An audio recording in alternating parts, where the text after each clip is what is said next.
Hi, welcome back to another series of Australian Story. I'm Leslie Jolly, a history teacher here at Devonport High School in Tasmania. A few years ago, the young man you're about to meet bailed me up before class and told me of his audacious plan. He wanted to fly solo around Australia and raise awareness about a heartbreaking issue that can affect young people everywhere. Bob Bramley had no aeroplane and no money, but he did have an incredible drive, and what he managed to pull off was amazing. A 16-year-old Tasmanian boy is aiming to break the world record to become the youngest pilot to circumnavigate Australia solo. All right, boys, let's clean it then, shall we? No, Bob, what does your plane come under? Kitchen, bathroom, glass, multi-purpose? Or dusting?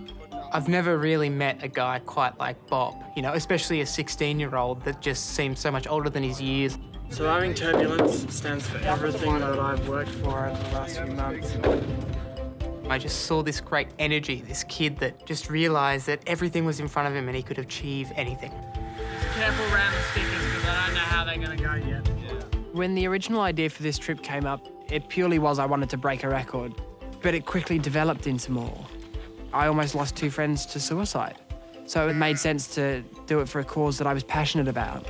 Bob Bramley is only just old enough to have his learner's car licence. He says he'll try to break the stigma of discussing suicide by talking about youth mental health at stops along the way. It is very scary having him in a plane. Excited, Bob? Oh, yeah.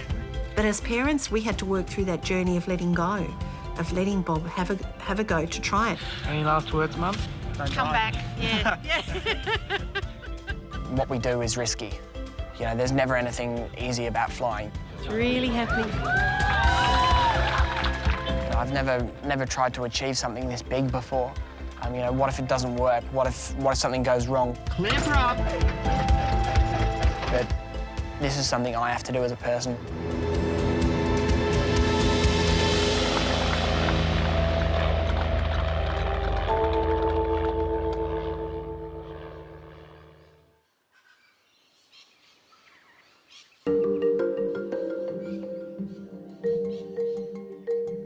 Bob lives in a place called Kindred, which is this beautiful farming community on the northwest coast of Tasmania. We're a really regular kind of family. Mum, Dad, 3 kids.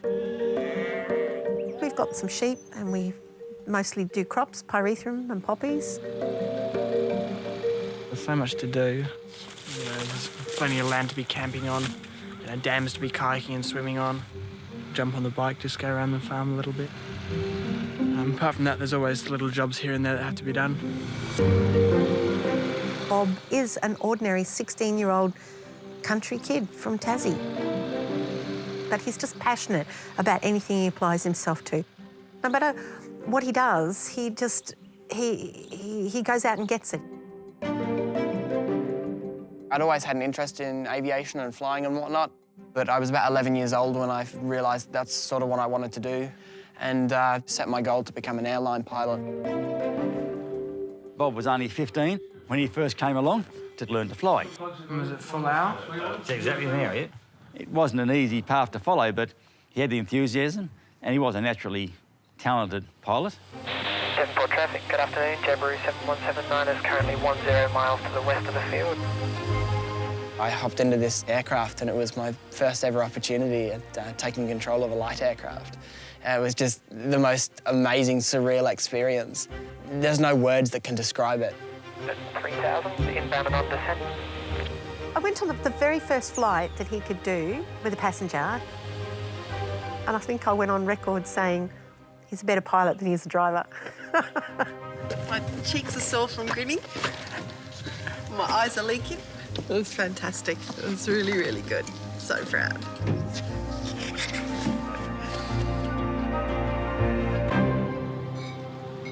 He didn't just have to spend hours and hours training. He had to spend hours working to get the money to pay for the flight lessons. Just hurry up. I'm all ready to go. I left my school bag at work on Friday, so I've got none of my stuff with me. Bob was having a regular kind of upbringing for around this area, and then he was confronted with something that had never occurred to him could happen in his peer group. I almost lost two very close friends to suicide within 3 weeks of one another. A friend of mine, I noticed she'd put a post up and she was quite unhappy and upset about something. And I didn't know what, and I spoke to her. I said, hey, what's going on? What's up? And she just went, oh, look, no, it's nothing, I'm fine. Don't worry about me. And then she attempted to take her own life. I don't think there's anything in this world that probably hurt me more than seeing somebody so close to me that I knew so well, thinking that life wasn't worth living and attempting to take their own life. It really broke me as a person. And I think that if she hadn't built up the courage to be able to go and talk to her parents and say what she'd done, by 8 o'clock that night, she probably would have been dead. I wasn't equipped for it. They don't do a school class on, how to prevent somebody taking their own life. And then very, very similar circumstances happened with a friend of mine that lives interstate that had attempted to take her life in almost exactly the same way. The second time round, I had a much better idea of how to deal with it. I did whatever I could, but she wouldn't listen to a word I had to say. She'd said to me, she said, look, if you tell anyone about this, I'm never going to talk to you again, ever. I'd been having a few conversations with her boyfriend over time, and I messaged him and said, look, you need to get in there, you need to help her. And he replied to it saying, look, that's not my job. I said, why not? He said, because this is her choice. It's not, Really? It's not for you to be intervening, and it's not for you to worry about. She's my girlfriend, I'll worry about it when it comes to it. And so I jumped onto Google and I searched for every family with that last name in Queensland, until eventually I found her father's mobile number and I phoned him up. And the next morning I got a phone call from her dad again saying, we had no idea that was going on, and thanking me for, finding a way to get in contact with him to help her. Both of them went to hospital. They both had time in sort of emergency response, and both of them are okay now. Suicide is the biggest killer of our young people in Australia. We've seen suicide rates for young people actually increase, so a 20% increase over the last decade. And we also know that around 10% of young people will self-harm at some point in their lifetime. I looked into it a bit more in Devonport and the northwest coast here of Tasmania. We have some of the highest suicide rates in the country. I thought, something needs to be done about this. I need to be making a difference somewhere. Bob came into class one day and he said, Miss Jolly, I've been thinking of flying around Australia. But he also had the idea of raising awareness for youth suicide prevention. And I went, oh, OK, right, how are you going to do that? With the TV, Miss Jolly. I had no idea how to organise flying around Australia, but I knew that he'd work out how to do it. I didn't have any doubt that he would. This was a really provocative thing to do. I thought, yeah, let's go for it. So we test drove various ideas and came up with the idea of surviving turbulence, which I think was quite brilliant, really. I first met Bob at the farmer's market, and he was there selling these dirty carrots that had just been pulled right out of the ground to pay for the flight lessons. Bob told me about his idea to become the youngest pilot to fly around Australia solo. It was such a crazy idea. I said, look, I'm going to write a story in the paper for you, but I want to also make a film because this is just such an incredible thing to take on. Every day prior to flight, the aircraft's just briefly checked over to make sure there's no damage to the wingtips or anything that would make the aircraft unflyable. Do you really have to do all of this every time you fly? Every day. Not many of us like getting to 200 feet off the ground and going, that's a problem. Part of why I was so invested in Bob's story is because me, like many other people, has had their life touched by suicide. You know, it's everywhere. And I think having a young kid at that age wanting to do something about it was just so powerful for me.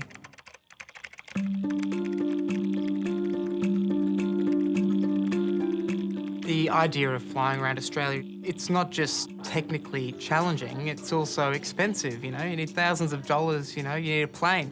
And Bob didn't really have any of that. Who's going to lend their aeroplane worth hundreds of thousands of dollars to a kid? Who's going to insure it?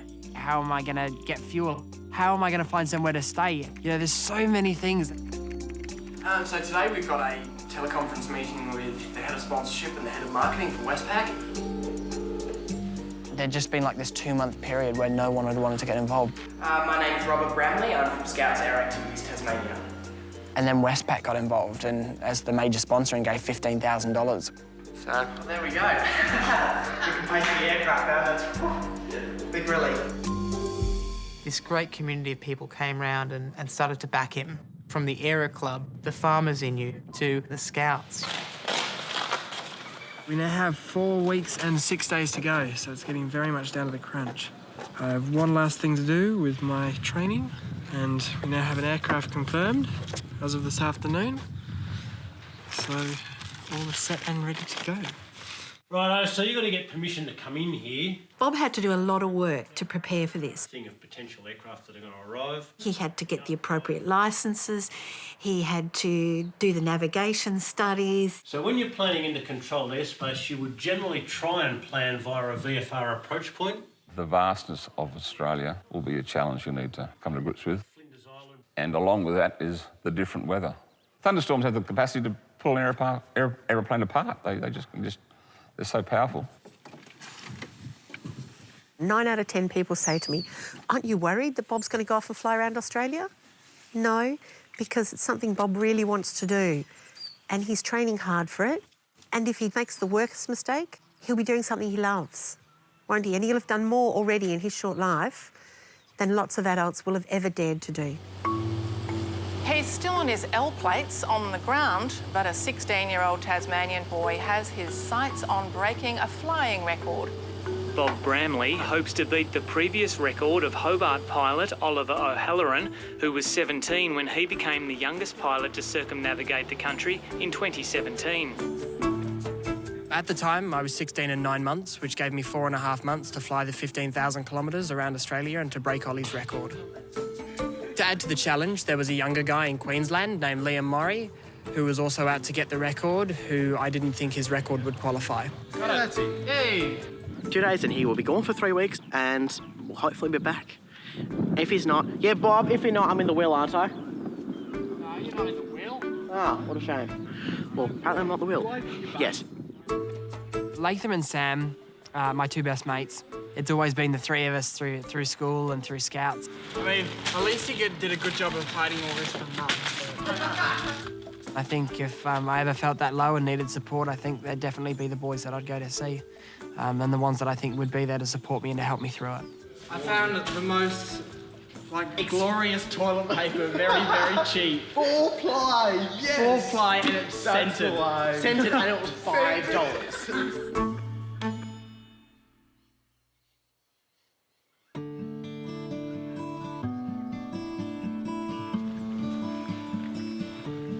So the day we took off from Devonport, it was just breathtaking how many people had come out to see me off. I feel good-ish. I'm gonna cry though. Big day.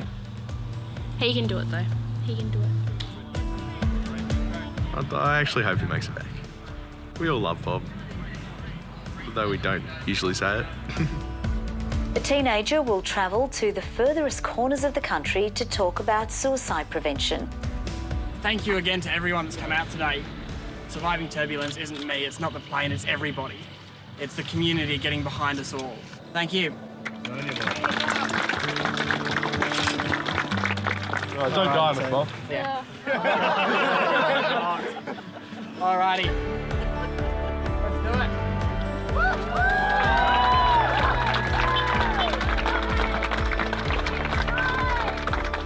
When it came to getting into the aircraft, at first there was this really big rush of excitement. Devonport traffic, clear all runways and taxi to the GA area.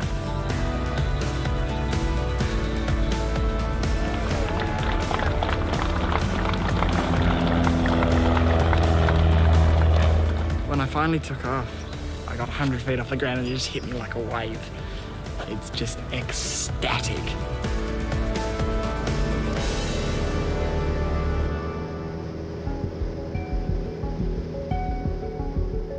So I flew from Devonport to Flinders Island, across to Wilson's Promontory in Victoria, and then on to Merimbula. Bob planned to fly anti-clockwise around Australia solo and unassisted. Bob was flying somewhere between Wollongong and the Gold Coast when all of a sudden he got an oil pipe leak. The main oil line in the engine had blown out in the side of the pipe, and I'd lost a quarter of the oil in the aeroplane. Anything can happen in an instant. If he hadn't caught it in time, who knows what would have happened up there.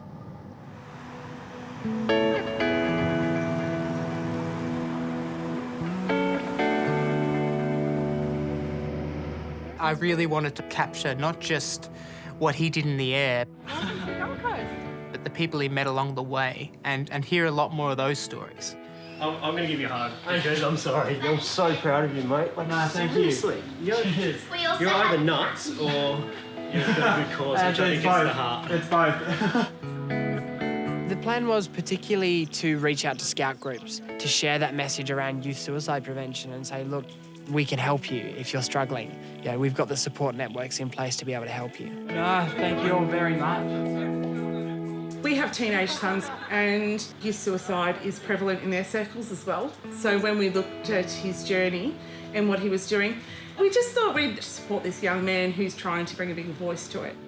Yeah, so it's all working in partnership with Beyond Blue to raise awareness for youth suicide prevention. It made quite a difference on my life, and I think it's really important that we get the community talking about this issue.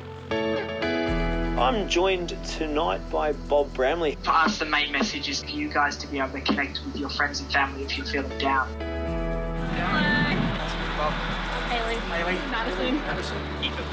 The main goal for me is to get people talking, you know, to break the stigma surrounding it, and it'll lead for youth being more willing to talk to people and tell them that something's wrong, you know, to open up to people. It's pretty cool, like, yeah. Yeah, what he's doing, it's an adventure and he's doing it for a cause, yeah. It was in Cairns that Bob finally realised that he might not be getting the record. I received a phone call to let me know that the requirements for the record had changed, which meant that the attempt made by Liam Morrie was now a valid attempt, and it meant that there was no chance at me being the youngest, and that Liam was going to be approximately 2 months younger than me by the time I'd completed the flight. It's definitely one hell of a shock, and definitely a really big down point. You know, especially there's so much work that's gone into making sure this trip happened. Well, I mean, it was devastating to get that news, really. You know, I'd sort of spent a year and a half planning for this journey, and I was all set to be, you know, a world record holder. And it took me a couple of days to sort of work out how I was going to tell everyone. But it sort of made me realise as well, now that the record doesn't matter and it doesn't matter how many days it takes me to do the trip, I can sort of double down on youth suicide prevention and start doing more for the cause. Ultra 1065, it's Brecky with the Big J. Now, one of the reasons that you've done this is to raise awareness of mental health. Nobody really knows what's going on inside somebody else's head. So it's good to ask that question, are you okay? Exactly, spot on. When I was in Perth, I had a chance to meet a lady named Deborah Brumby. Deborah had lost her son to suicide, and it was heartbreaking. Jimmy was my first. He loved his sports. This is him playing rugby. That was one of his most favourite things. Yeah. He was so kind and so gentle and very impulsive. I think that may have played a part in the choice he made. The last photo I took of him, I look at these photos and I just can't believe he's not here. He was in year 8 and had been suspended from school. He was grounded. The last words I said to him were I didn't believe a word he says anymore because of the mischief he'd been getting into.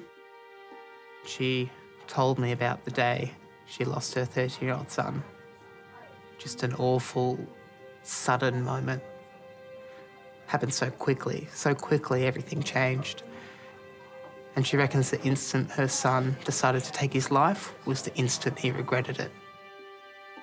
Just in a moment of despair and disappointment, I think, in himself, made the worst choice he could ever have made in his life.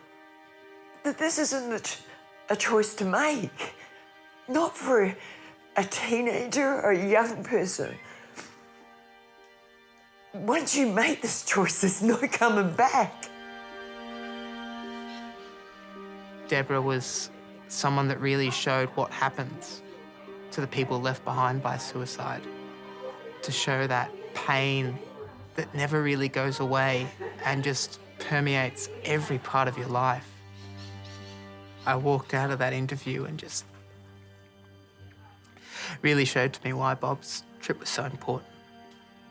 Because this is what happens when people take their life.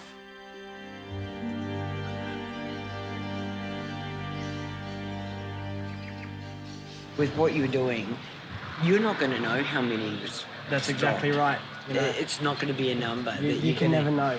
But know that you will. Yeah. Okay? We need Bobs in every single family, every single workplace, every single school, every single community. There are people's lives that it's affected. The best thing a young person can do is to actually reach out to their friend and say, I'm worried about you.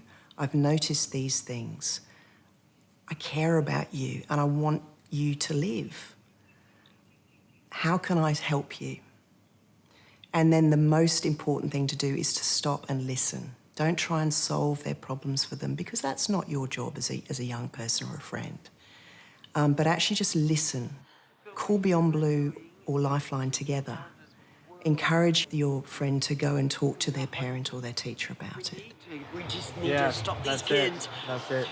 doing this. It's any way we can. Every little difference. You know, Absolutely. If we can just get it out there and just remind them it's, you know, nothing to gain, everything to lose. There are too many kids making the same choice that Jimmy made. Please be safe. And we need to somehow make families and parents aware that this can happen to your child. And he's bringing awareness to that. And we need as much awareness out there as possible. Thank you.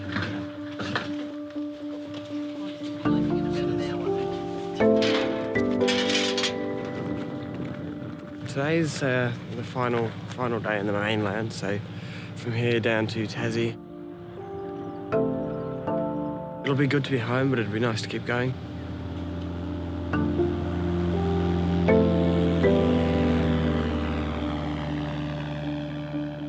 I hope that through surviving Turbulence, it's prompted people to go and talk to their GP or to a counsellor or somebody.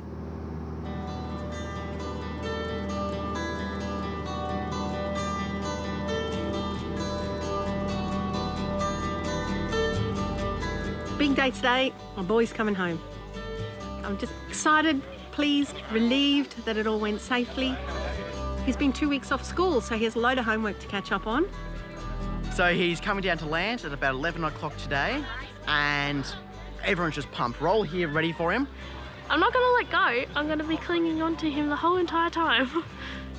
Bob lets me be in charge of the important stuff. I've been allowed to make a balloon arch. Bob's had a long journey, he's fatigued, so I just need to add a bit of pizzazz. Keeping your priorities right, you know, your boy's flown all the way around Australia. You've just got to have your balloon arch, haven't you?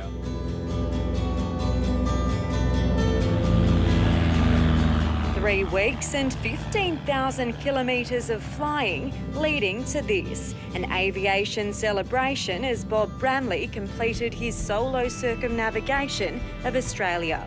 The 16-year-old made 40 stops on his 3-week trip.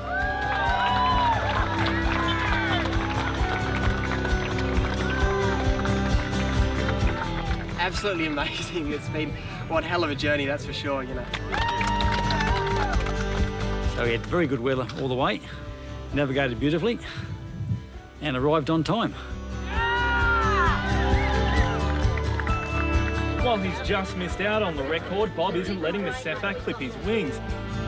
Look, records will always be broken, but I'm sure somewhere in his future will be aviation in his career. Some mums have to set curfews for their teenagers. Yours has just flown 15,000 kilometres around the country. How proud are you? I'm very proud. I think he's probably gone a boy and come home a man.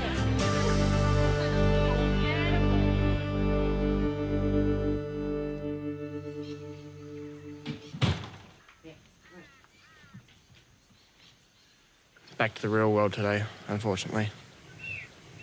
But, oh well. It was going to come sometime, wasn't it? So. I went from that highest of high feeling hopping out of that aeroplane in Devonport to the lowest place I've been. Yeah, I felt like I'd peaked. I felt like that was it. I'd achieved all that I was going to achieve. There was nothing more. Bob had spent weeks, you know, being greeted at airports by crowds, being interviewed on the radio, being, you know, a little bit of a celebrity. So I think it was just a bit hard for him to go back to normal life. And he wanted to keep getting out there and spreading that message. Throughout my journey, I couldn't talk to every person, I couldn't connect with every family, but breaking the stigma surrounding it is what I can do. We're not done yet. There's more of these talks, more presentations, and maybe a few ideas for something new in the future as well.